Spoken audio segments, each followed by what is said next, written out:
بسم اللہ الرحمن الرحیم الحمد للہ رب العالمین الصلاة والسلام علی سید المرسلین اللہم صلی علی سیدنا و مولانا محمد وعلی آلہ وصحبہ اجمعین۔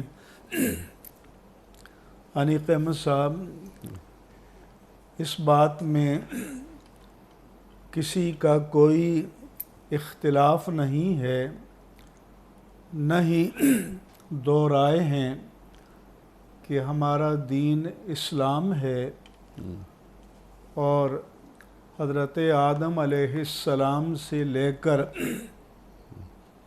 خاتم النبیین سیدنا محمد الرسول اللہ صلی اللہ علیہ وآلہ وسلم صلی اللہ علیہ وآلہ وسلم تک تمام انبیاء کرام و رسول اعظام علیہم السلام دین اسلام کے علم بردار تھے۔ یہ جو یہودیت یا نصرانیت کی اصطلاحات ہیں، یہ ان انبیاء کرام نے متعارف نہیں کرائیں، یہ بعد میں ان کے ماننے والوں نے اپنے لیے یہ عنوانات یا پہچان مقرر کر دی۔ حضرت ابراہیم و اسماعیل علیہم السلام نے جب اللہ تعالیٰ کے حکم سے بیت اللہ کی تعمیر کی تو پھر یہ دعا مانگی۔ اللہ فرماتا ہے کہ وَإِذْ يَرْفَعُ إِبْرَاهِيمُ الْقَوَاعِدَ مِنَ الْبَيْتِ وَإِسْمَاعِيلُ، کہ اس وقت کو یاد کیجئے کہ جب ابراہیم و اسماعیل علیہم السلام بیت اللہ کی دیواروں کو اٹھا رہے تھے تو یہ دعا مانگ رہے تھے کہ ربنا تقبل منا انک انت السمیع العلیم، اور پھر یہ دعا مانگی کہ ربنا وجعلنا مسلمین لک ومن ذریتنا امتا مسلمتا لک، کہ اے اللہ ہمیں اپنا اطاعت گزار بندہ بنا دے اور ہماری اولاد میں سے بھی ایک امت پیدا فرما جو تیری بارگاہ میں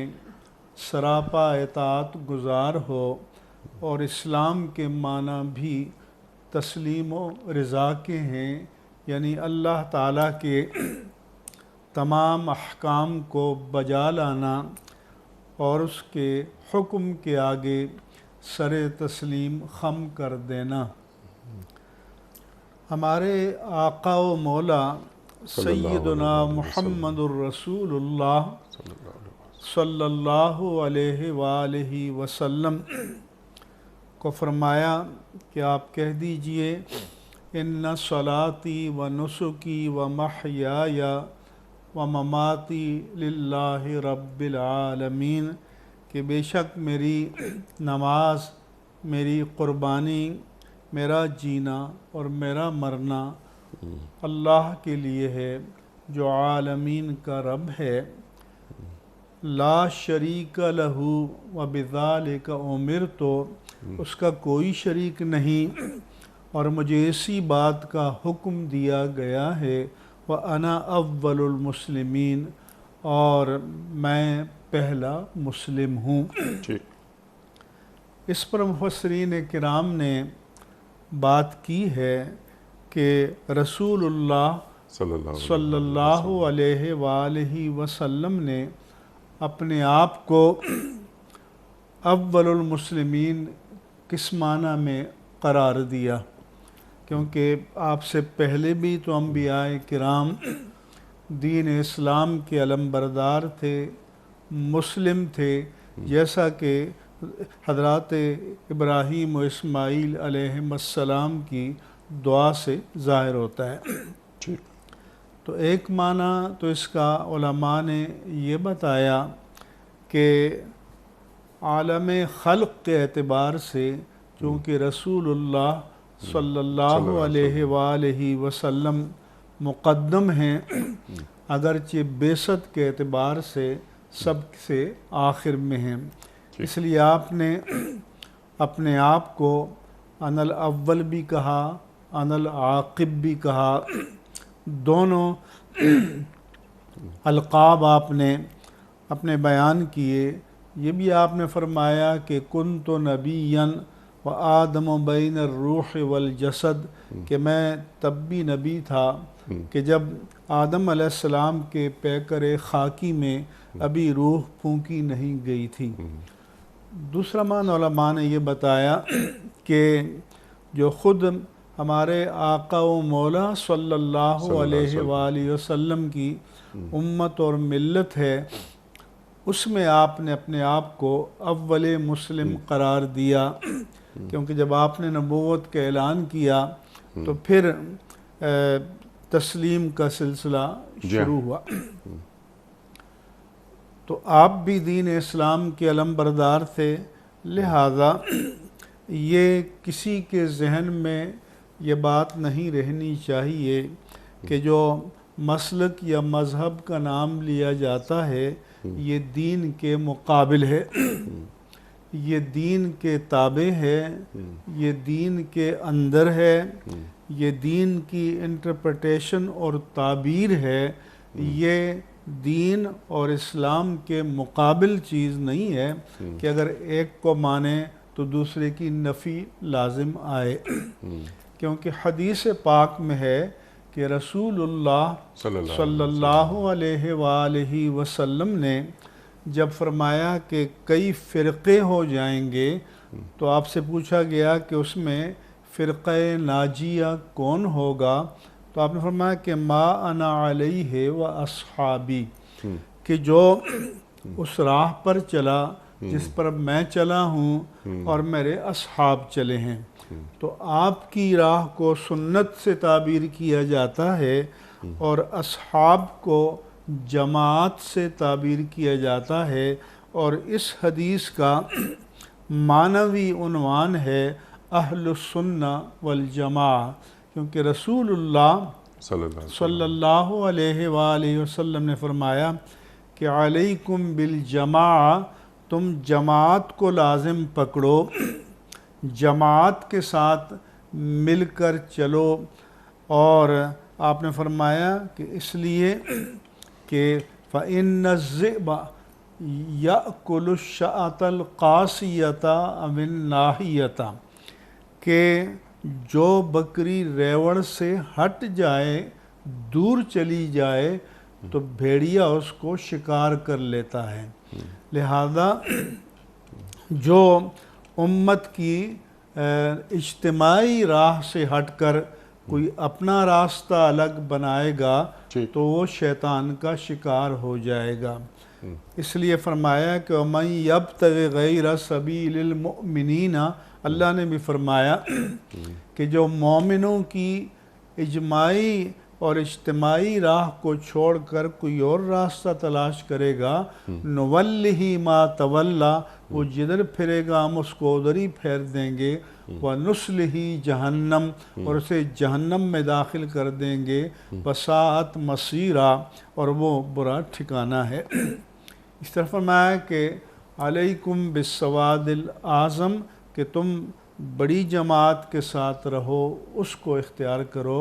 اس لیے جس طرح سے ہم فقہی اعتبار سے کہتے ہیں کہ مسلک حنفی یا شافعی یا مالکی یا حنبلی، یہ بھی اسلام کے مقابل نہیں ہے، بلکہ اسلام کے دائرے میں، اسلام کے پیرامیٹر کے اندر رہتے ہوئے یہ تعبیر اور ترجیح کا نام ہے، لہذا کوئی ہرگز یہ نہ سمجھے۔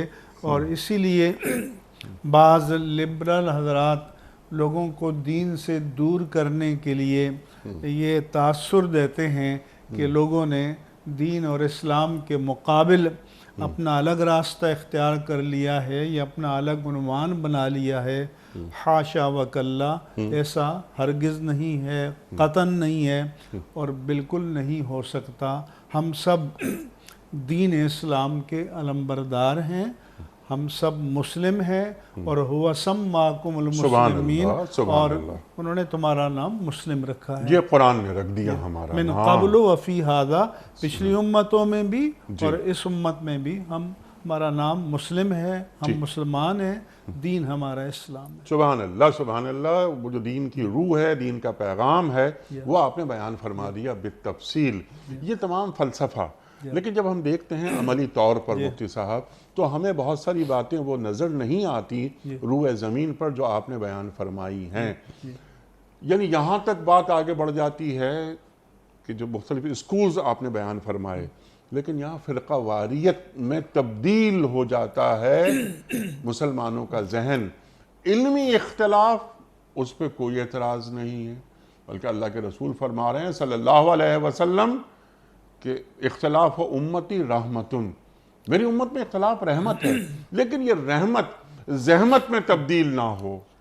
بالکل آپ کی بات درست ہے کہ اس اختلاف کو کبھی بھی زحمت میں یا فساد میں بدلنا نہیں چاہیے، اور اسلام کے دائرے کے اندر رہتے ہوئے اسلام کے بنیادی اصولوں پر قائم رہتے ہوئے ترجیحات میں اختلاف ہو سکتا ہے، اور یہ صحابہ کرام میں بھی رہا۔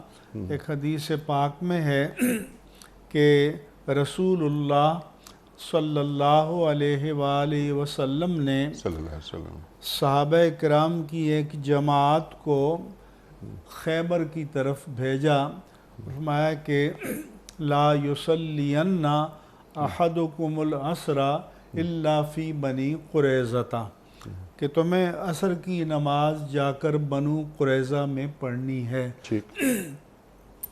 اب وہ سفر میں تھے، راستے میں، کہ عصر کی نماز کا وقت داخل ہو گیا، تو کچھ حضرات نے کہا کہ ہمیں نماز پڑھ لینی چاہیے کیونکہ وقت داخل ہو گیا ہے، اور ان الصلاۃ کانت علی المؤمنین کتابا موقوتا، اور نماز لوگوں پر وقت مقررہ پر فرض کی گئی ہے، وقت کی تعیین اور تحدید کے ساتھ فرض کی گئی ہے، جسے ہم ٹائم باؤنڈ کہتے ہیں۔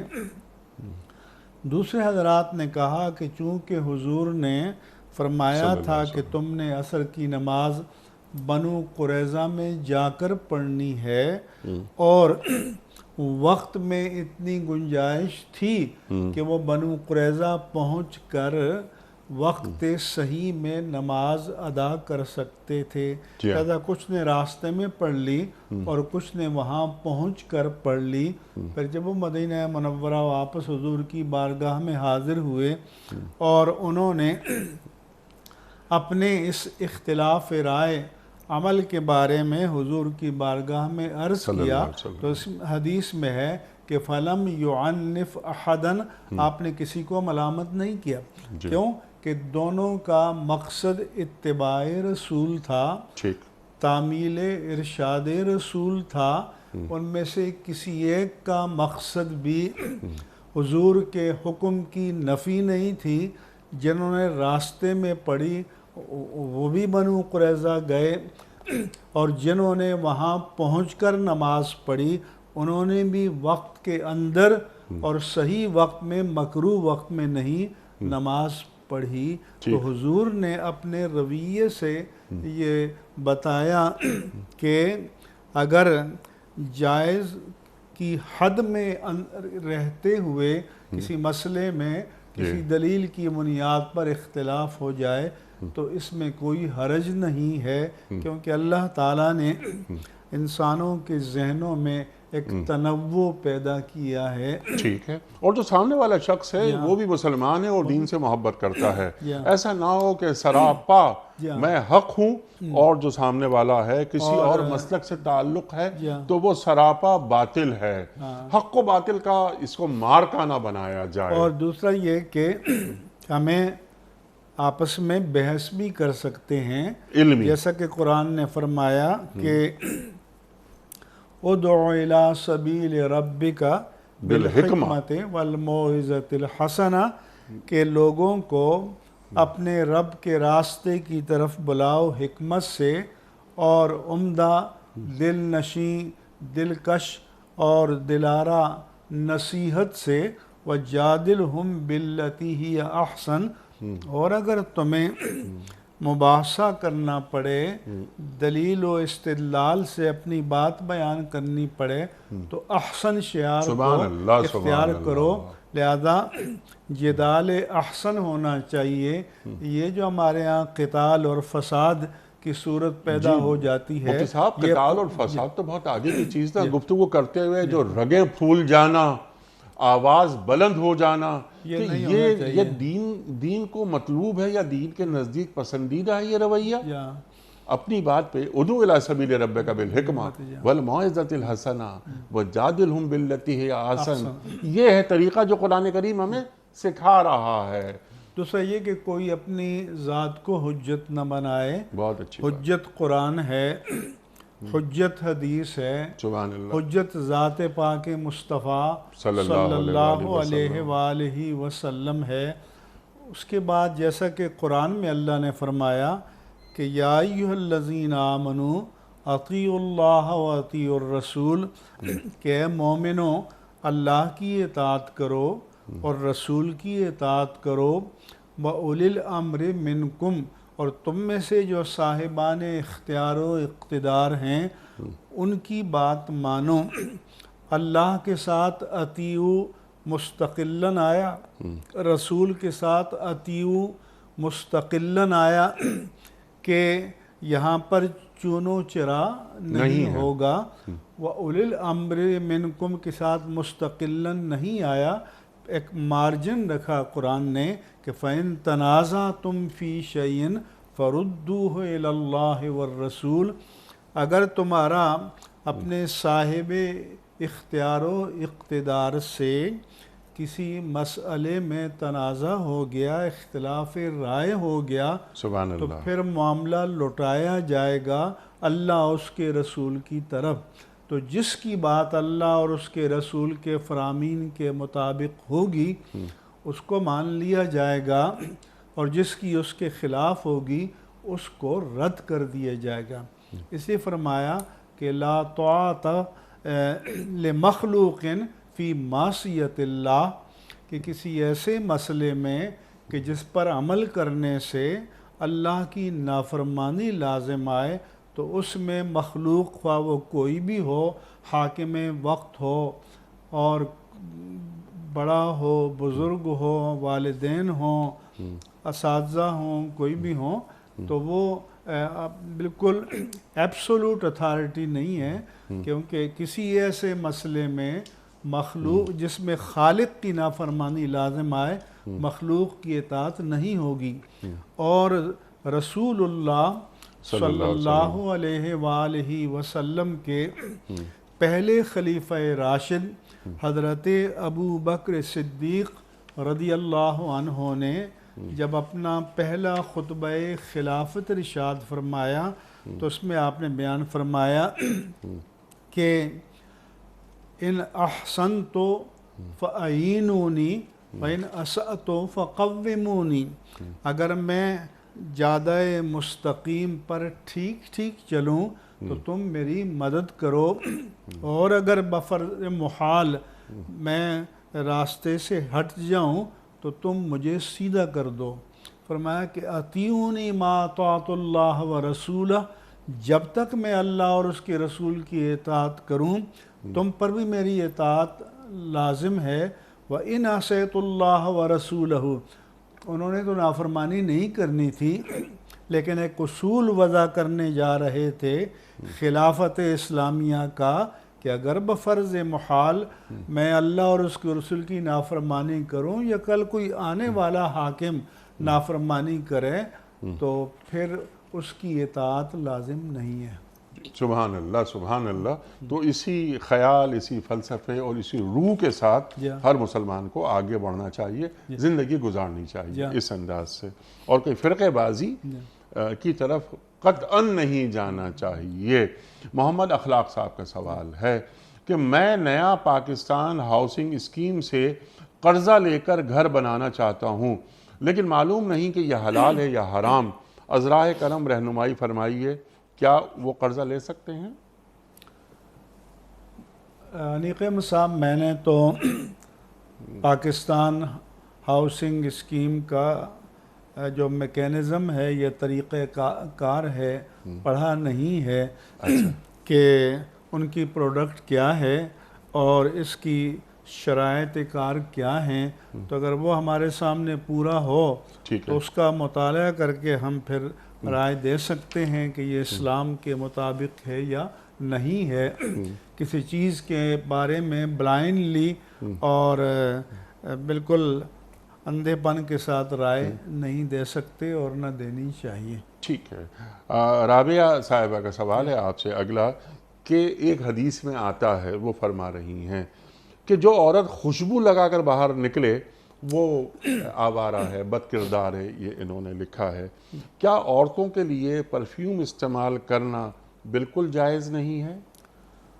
نئی عورتوں کے لیے پرفیوم استعمال کرنا جائز ہے۔ ٹھیک۔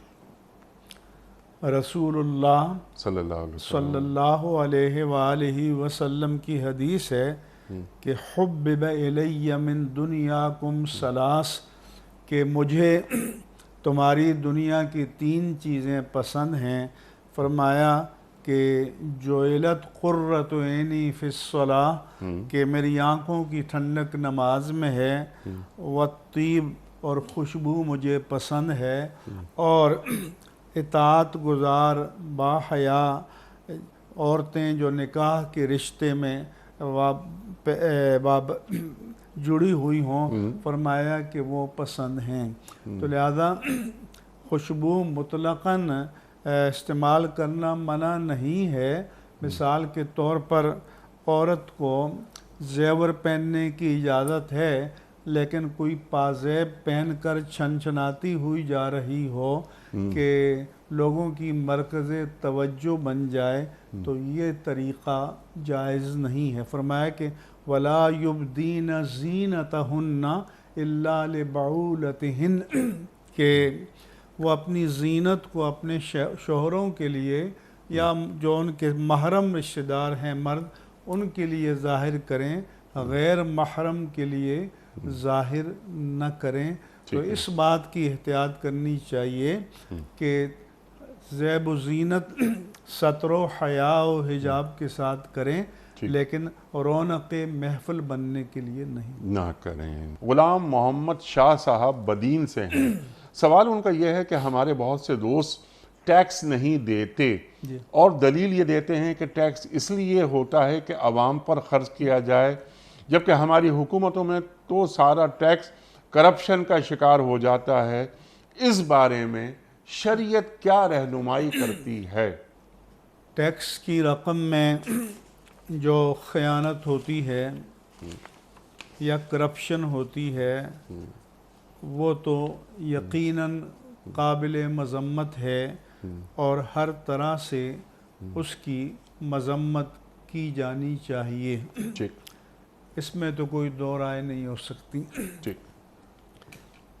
اس کے بعد ان کا یہ کہنا کہ ہم حکومت کو ٹیکس دیں یا نہ دیں، تو حکومت وقت کے جو قوانین اسلامی طالبات سے متصادم نہ ہوں تو ان پر عمل کرنا چاہیے، کیونکہ قانون شکنی کی صورت میں مومن کی عزت پر حرف آتا ہے، اور مثلا وہ قانون کے شکنجے میں لیتے ہیں یا جیل میں ڈالتے ہیں یا کوئی اور طریقہ اختیار کرتے ہیں، تو مومن کو اپنی عزت کا، آبرو کا تحفظ کرنا چاہیے، جیسا کہ ایک حدیث پاک میں فرمایا کہ لا ينبغی لمؤمن ان یذل نفسہ، کہ مومن کے لیے یہ بات اس کے شایان شان نہیں کہ اپنے آپ کو ذلت سے دوچار کرے۔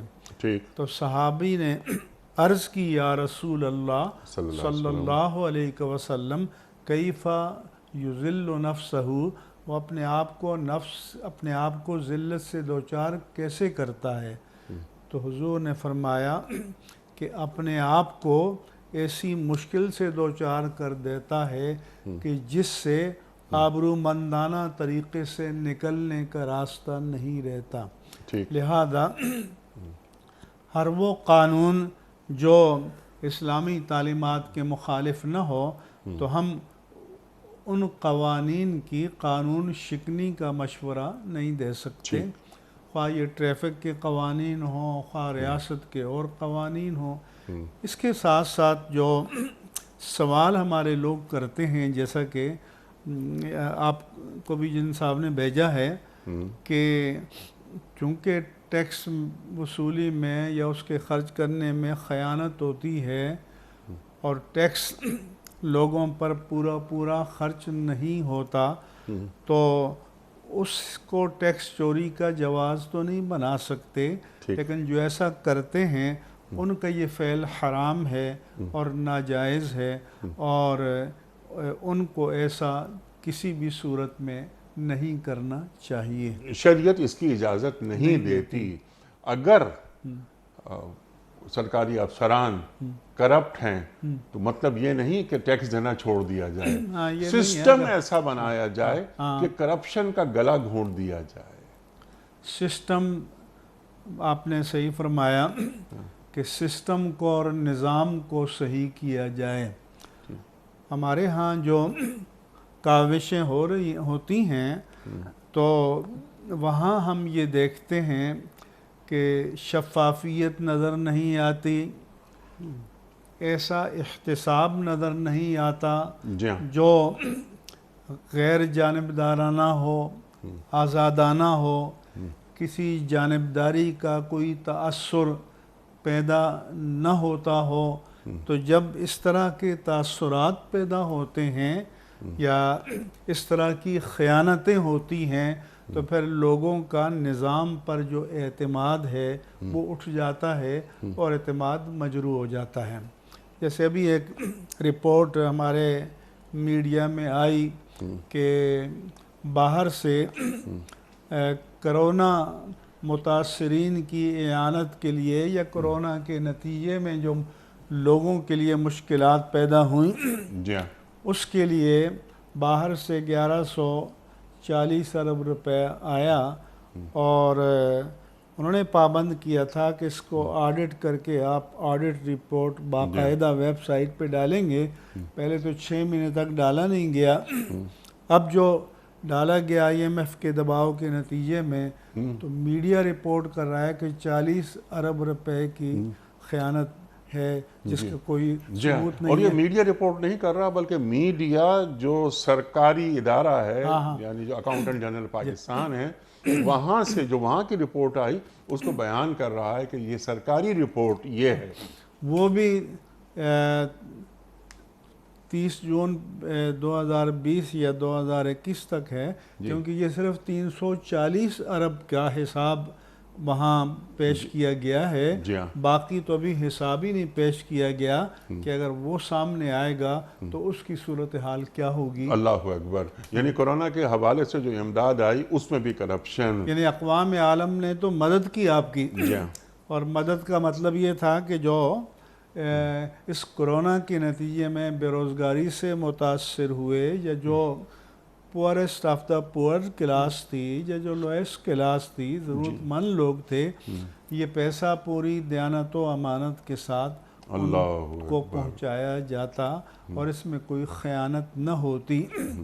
تو یہ پھر من حیث القوم ہمارے لیے یہ ایک ذلت کا باعث ہے کہ عالمی ادارے کہیں کہ ہم نے آپ کو یہ پیسہ اس مقصد کے لیے دیا اور 40 ارب کا حساب کتاب ہی نہیں مل رہا، حساب ہی نہیں مل رہا، اور آپ ہی کا سرکاری ادارہ یہ کہہ رہا ہے، وہ گواہ بھی بنائے ہمارے ادارے کو۔ بالکل۔ اللہ اکبر۔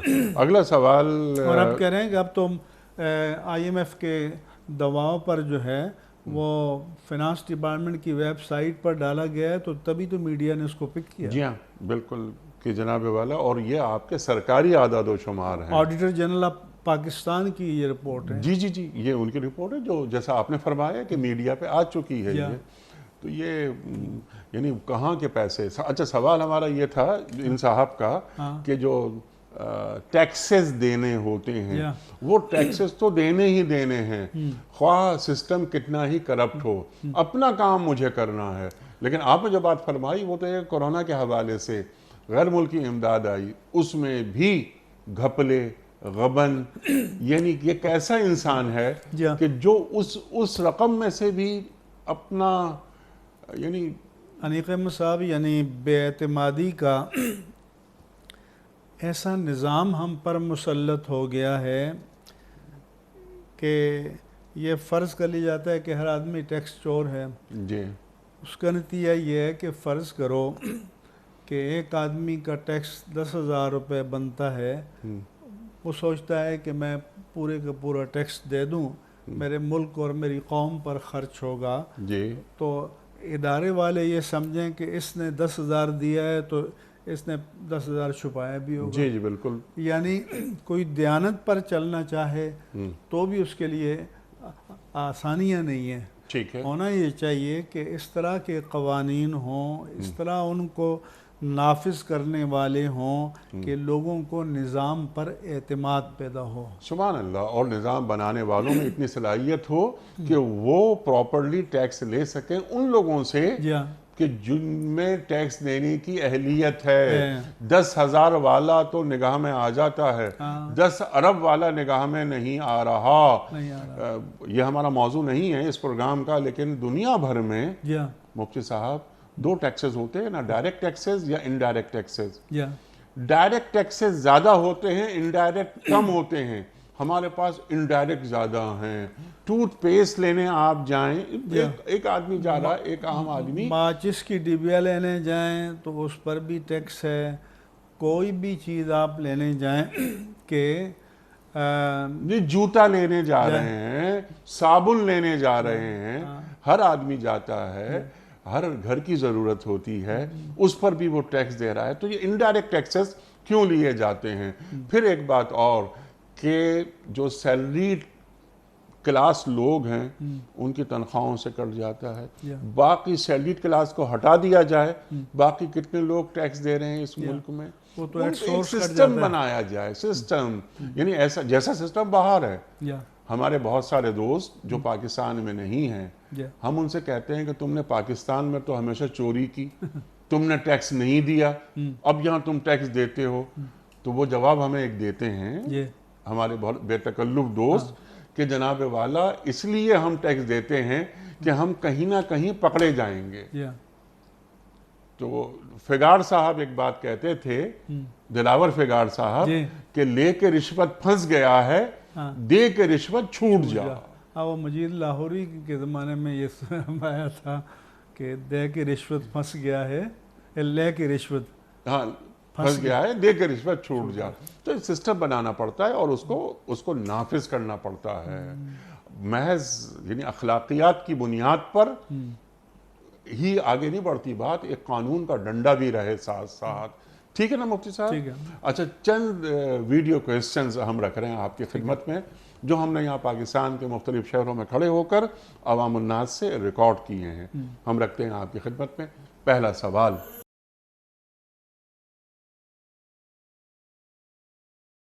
السلام علیکم مفتی صاحب، میرا سوال یہ ہے کہ وزیر یا حکمران یہ سرکاری پیسوں سے حج یا عمرہ کر سکتے ہیں؟ وزیر یا حکمران سرکاری پیسوں سے حج یا عمرہ کر سکتے ہیں؟ انیق احمد صاحب اس جواب کا مدار اس پر ہے کہ آیا حکومت نے جو ان کے لیے شرائط کار متعین کی ہیں یا ان کے لیے جو سہولتیں طے کی ہیں، اگر ان میں یہ حج اور عمرہ کرنا شامل ہے تو پھر تو درست ہے، اور اگر نہیں کیے اور ہیلے بہانے سے سفر نکال کر کرتے ہیں تو پھر یہ درست نہیں ہے. پھر یہ درست نہیں ہے. اگر یہ رعایت انہیں حاصل ہے تو وہ ضرور چلے جائیں. اگر رعایت حاصل نہیں ہے اور وہ حج اور عمرہ کر رہے ہیں تو کیا یہ بھی کرپشن کی شکل ہے؟ اب ایک تو کرپشن یہ ہے نا کہ دھوکہ دے کر جائیں. ایک کرپشن کی صورت یہ ہے کہ حکمران اپنے من پسند لوگوں کو نوازیں. ٹھیک. تو اب یہ حکمرانوں کو چاہیے کہ ہر چیز کے لیے ایک طے شدہ میرٹ اور معیار مقرر کریں. اس میرٹ اور معیار پر آنے والا ان کا اپنا ہو یا غیر ہو تو پھر سب کو یکساں سہولت ملے تو جائز ہے، اور اگر امتیاز برتا جائے تو پھر جائز نہیں ہے. پھر جائز نہیں ہے. اور مفتی صاحب یہ حج اور عمرہ حاضری ہو رہی ہے، بیت اللہ شریف میں حاضری ہو رہی ہے، روزہ رسول کریم صلی اللہ علیہ وآلہ وسلم پر حاضری ہو رہی ہے، تو وہ بھی میں کسی اور کے پیسوں سے، مانگے ٹانگے کے پیسوں سے یا میں سرکار کے پیسوں سے میں کھڑا ہوں، میں طواف کر رہا ہوں، میں حجر اسود کو بوسہ دے رہا ہوں، اور ان پیسوں سے میں یعنی اپنی کمائی، حق حلال کی کمائی، اپنے پسینے کی کمائی، پھر میں جاؤں کہ اے اللہ میں آ گیا ہوں. یہی تو وجہ ہے کہ ہمارے صاحبان اقتدار ان باتوں کو اپنے فضائل میں بیان کرتے ہیں کہ میں روضہ رسول کے اندر گیا، میں بیت اللہ کے اندر گیا. تو ہم کہتے ہیں کہ بیت اللہ کے اندر جانا یا روضہ رسول کے اندر جانا بہت بڑی سعادت ہے، مگر یہ تب ہے جب کہ اطاعت الہی اور اطاعت مصطفیٰ کے دائرے میں رہ کر جایا جائے. سبحان اللہ، سبحان اللہ. وہ ہمارے ایک سابق صدر صاحب تھے، وہ کہتے تھے کہ میں اندر گیا، باب توبہ میں نماز پڑھی، فلاں ہو گیا. تو ہم نے کہا یہ مطلقاً اعزاز نہیں ہے. ایک وقت تھا کہ ابو جہل کو جانے کی اجازت تھی اور تاجدار کائنات صلی اللہ علیہ وآلہ وسلم کو اجازت نہیں تھی. تو اس لیے بیت اللہ میں وہ جانا باعث فضیلت اور باعث عظمت اور ایک مومن کے لیے اعزاز و افتخار ہے جو اللہ تعالیٰ کی بندگی میں جائے، اللہ کے رسول کی محبت میں جائے. اور اگر حکمران تو باوسائل ہوتے ہیں، اپنے وسائل سے جائیں کہ بھئی ہم یہ اللہ کو راضی کرنے جا رہے ہیں، تو یہ کام تو ہمیں کم از کم اپنی جیب سے کرنا چاہیے، اپنی ذات سے کرنا چاہیے. تو اچھا، اس سلسلے میں بعض دفعہ یہ ہوا اور ایک کیس بھی ہوا، میڈیا پہ بھی آیا، بعض صحافی بھی گئے اسی کھاتے میں یا اسی کوٹے پر، تو اعتراض ہوا کہ آپ کیسے چلے گئے بھائی، اور آپ نے جا کے وزیر اعظم کے ساتھ یا صدر کے ساتھ، آپ کی جگہ تو نہیں بنتی، لیکن آپ نے مفت میں حج کیا، تو یہ حج بھی ناجائز ہے؟ اس کے لیے تو اب لے جانے والے میں نے پہلے عرض کیا نا کہ جو بندہ کسی بھی طرح سے وہاں پہنچ جائے تو حج کا موقع ہو تو حج کرے گا اور کرے، اور مدینہ منورہ میں تو حاضری دے. یہ کہ اس کا جانا درست ہے یا نہیں، یا جن کے جو لے جا رہے ہیں ان کے پاس اس کا اختیار ہے یا نہیں ہے کہ پبلک کے پیسے میں یہ تصرف کریں، یہ بنیادی سوال ہے. تو اس کے اصول ان کو خود طے کر لینے چاہیے تاکہ ان کی روشنی میں لوگ ان سے حساب لیں یا ان سے پوچھیں. جی سبحان اللہ، سبحان اللہ. یعنی حرام پیٹ میں ہو اور حرام کمائی کے ذریعے آدمی بیت اللہ شریف میں حاضری دے یا روزے رسول کریم صلی اللہ علیہ وآلہ وسلم پہ کھڑا ہو اور جب یہاں سے جا رہا ہو تو پھر وہ لبیک اللہم لبیک لبیک لا شریک لک لبیک پڑھتے ہوئے جا رہا ہے. اسے پتا ہے کہ میں کسی اور کے پیسے، کسی اور کے کیا، ریاست کے پیسوں پر حج کر رہا ہوں. تو پھر یہ کیسا کہ میں حاضر ہوں، میں حاضر ہوں، اے اللہ میں حاضر ہوں. تو یہ کیسے، یہ تلبیہ کیسے پڑھا جاتا ہے؟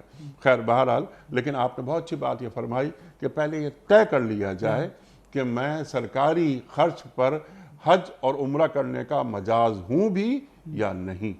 ٹھیک ہے، اگلا سوال مفتی صاحب کی خدمت میں.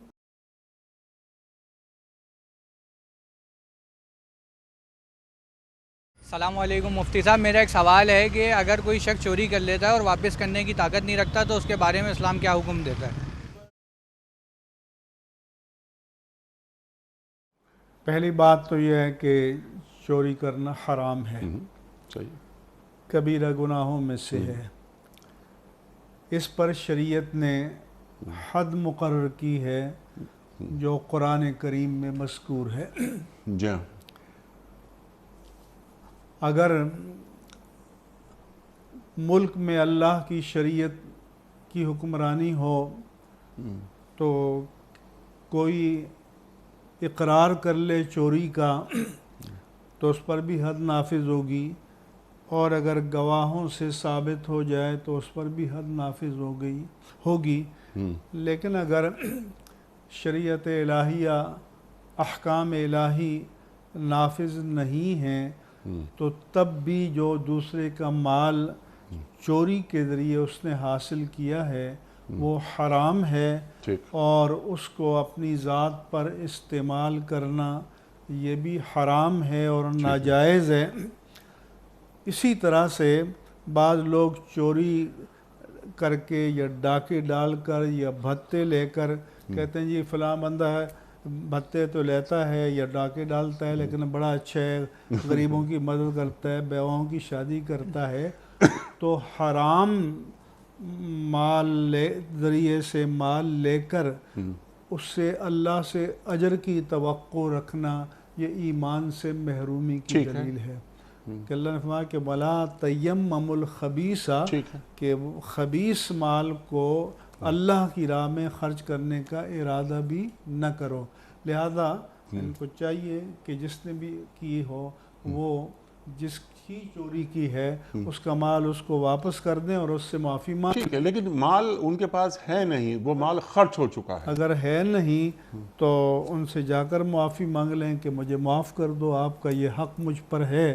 اگر اللہ نے مجھے توفیق دی تو میں لوٹاؤں گا، ورنہ اللہ کی رضا کے لیے آپ معاف کر دیں اور اللہ سے بھی توبہ کریں.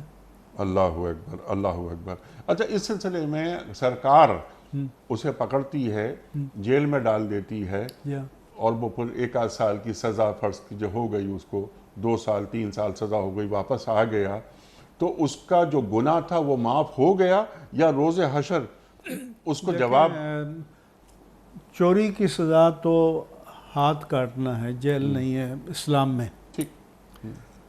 اور اگر کسی کا جرم ثابت ہو جائے اور شریعت کی سزا نافذ ہو جائے تو علماء نے اس پر بحث کی ہے کہ کیا آخرت کے مواخذے سے بچ جائے گا. تو اس سلسلے میں افضل یہی ہے کہ دنیاوی اعتبار سے تو اللہ کا قانون نافذ ہو گیا، لیکن اخروی مواخذے سے بچنے کے لیے اللہ کی بارگاہ میں سچے دل سے توبہ ضروری ہے. مفتی صاحب، میں آپ کا بڑا شکر گزار، بڑا ممنون. جیسے آپ نے فرمایا ہے کہ وہ چوری کی سزا وہ تو ہاتھ کاٹنا ہے. خدا کرے کہ وہ وقت آئے مسلمان ریاستوں پر کہ جہاں پر من لم يحكم بما انزل الله فاولئک هم الظالمون فاولئک هم الکافرون فاولئک هم الفاسقون، کہ یہ جو لوگ اللہ کی زمین پر اللہ کا نظام نافذ نہیں کرتے وہ ظالم ہیں، وہ کافر ہیں، وہ فاسق ہیں. اللہ سورہ مائدہ میں فرما رہا ہے کہ اللہ کرے کہ وہ وقت آئے کہ اسلامی نظام مکمل صورت میں نافذ ہوتا ہوا دکھائی دے ہمیں، اور وہ اسلامی ریاست جو ایک مدینہ میں ریاست قائم ہوئی تھی اسی ریاست کی کچھ جھلکیاں، وہی روشنی یہاں تک پہنچے۔ مفتی صاحب آپ کا بڑا شکر گزار، بقیہ مکمل ہوا ہمارے پروگرام کا۔ مفتی صاحب تشریف لاتے ہیں اور ہمیشہ ہماری علمی کمی کو دور فرما دیتے ہیں۔ پروگرام کا اختتام ہوتا ہے روزانہ ایک قول پر، اور وہ قول ہوتا ہے صاحب نہج البلاغہ امیر المومنین حضرت علی مرتضیٰ کرم اللہ وجہہ کا۔ آپ فرماتے ہیں کہ جو میانہ روی اختیار کرتا ہے وہ محتاج نہیں ہوتا، جو میانہ روی اختیار کرتا ہے وہ محتاج نہیں ہوتا۔ سبحان اللہ سبحان اللہ۔ اپنے میزبان انیق احمد کو کل تک کے لیے اجازت دیجیے۔ خدا حافظ۔